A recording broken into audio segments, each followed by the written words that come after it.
मई 23 साल 2025 इंदौर से एक न्यूली मैरिड कपल हनीमून के लिए मेघालय निकलता है। ट्रेन में जर्नी के दौरान वो दोनों काफी खुश और एक्साइटेड दिख रहे थे, लेकिन पहुंचने के सिर्फ एक दिन बाद ऐसा क्या हुआ कि पुलिस को उनके बीच आना पड़ा। यहाँ तक कि कुछ लोग तो अरेस्ट भी हुए। आखिर क्यों? कहने में तो ये कोई मूवी स्क्रिप्ट का पार्ट लगेगा, बट वीडियो के एंड तक आपके सामने कुछ ऐसे फैक्ट्स आएंगे जिन्हें आप पहले कोइंसिडेंस मानोगे, but it actually happened in real life. 29 साल के राजा रघुवंशी एक बिजनेस फैमिली से बिलोंग करते थे। उनके फैमिली में टोटल 4 लोग थे। उनका मेनली ट्रांसपोर्ट का बिजनेस था, जिसे राजा और उनके भाई मिलकर संभालते थे।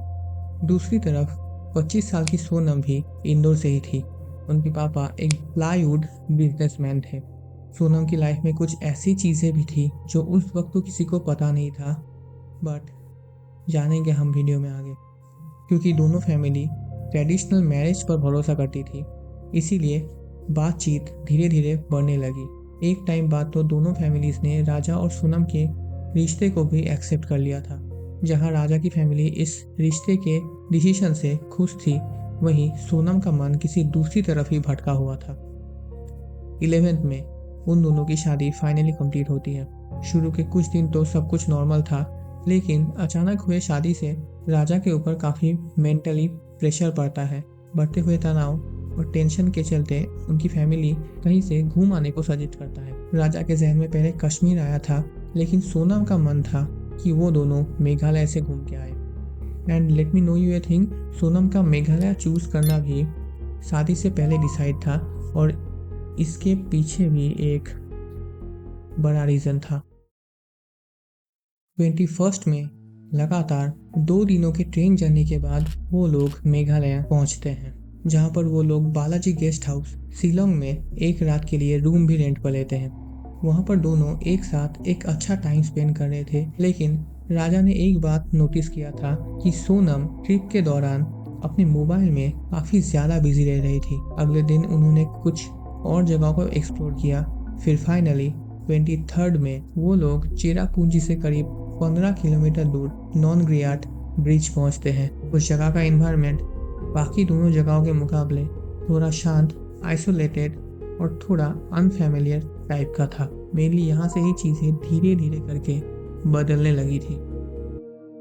अगले दिन होटल से चेकआउट करने के बाद वो दोनों अपने नेक्स्ट स्पॉट के लिए निकलते हैं। करीब 10 बजे एक टूरिस्ट गाइड के सहारे दोनों लगभग बीच रास्ते तक पहुंच गए थे।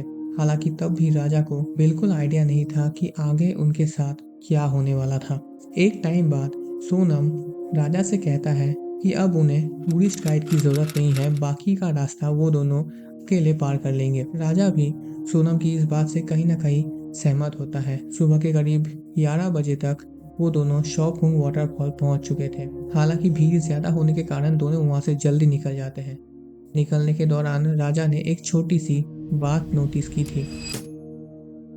अगर आपको ऐसी केसेस का ब्रेकडाउन देखना पसंद है, then please do subscribe the channel. खैर, बाद में वो दोनों अपने नेक्स्ट स्पॉट पर पहुंचते हैं।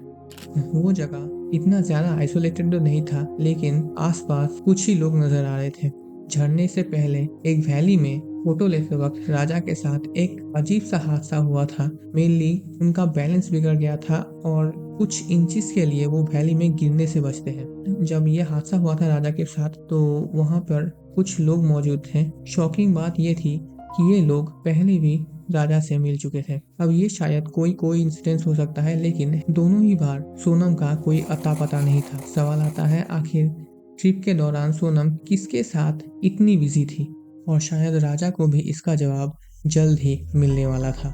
उस जगह से आगे बढ़ने के दौरान करीब 2 बजे के आसपास दोनों एक पार्किंग एरिया में रुकते हैं। तभी सोनम का फोन फिर से रिंग होता है और वो साइड में चली जाती है। अचानक से राजा के पीछे से 3 लोग सामने आते हैं। ये वही 3 लोग थे जिनसे राजा पहले भी मिल चुके थे। अब उनके हाथ में क्या था क्या नहीं, ये समझने का वक्त राजा को नहीं मिलता। अब इसके आगे राजा के साथ क्या हुआ, वो जिंदा बचा या नहीं, जानेंगे वीडियो के अगले 2 मिनट में। 23 मई को सोनम की मदर ने उन्हें करीब दोपहर के 1:30 बजे कॉल किया था। ठीक उसके बाद से ही दोनों का मोबाइल स्विच ऑफ बता रहा था, क्योंकि राजा को कॉल नहीं लग रहा था। इसीलिए राजा की फैमिली एक मिसिंग कंप्लेंट फाइल करती है। पुलिस तुरंत मेघालय पहुंचती है और काफी सर्च ऑपरेशन करने के बाद उन्हें वही टूरिस्ट गाइड मिलता है जिसने सोनम और राजा को हेल्प किया था, और उसके थ्रू पुलिस को थोड़ा सा आइडिया लगता है कि आखिर यहाँ पर क्या हुआ था। इसी बीच कुछ ऐसे क्लूज भी मिलते हैं जिससे ये तो साफ हो गया था कि ये कोई रैंडम अटैक नहीं है, बल्कि एक प्लान्ड मर्डर है। अब सवाल आता है, अगर ये सब सच में प्लान था तो इसमें सोनम का क्या रोल था, और आखिर वो अभी कहाँ पर है। जो एक्यूज्ड 3 लोग थे उनमें से एक का नाम था राज सिंह कुशवाहा। इनके साथ सोनम का डायरेक्ट कनेक्शन है। सभी जरूरी इंफॉर्मेशन कलेक्ट करने के बाद पुलिस ने 3 लोगों को 3 अलग अलग जगहों से अरेस्ट किया। सोनम को पुलिस ने यूपी गाजीपुर रोड साइड के एक ढाबे से अरेस्ट किया था, एंड कोइंसिडेंटली राज के अरेस्ट होने के ठीक 1 घंटे के अंदर आगे हमें ये भी पता चलता है कि राज सिंह कुशवाहा सोनम रघुवंशी का लवर था।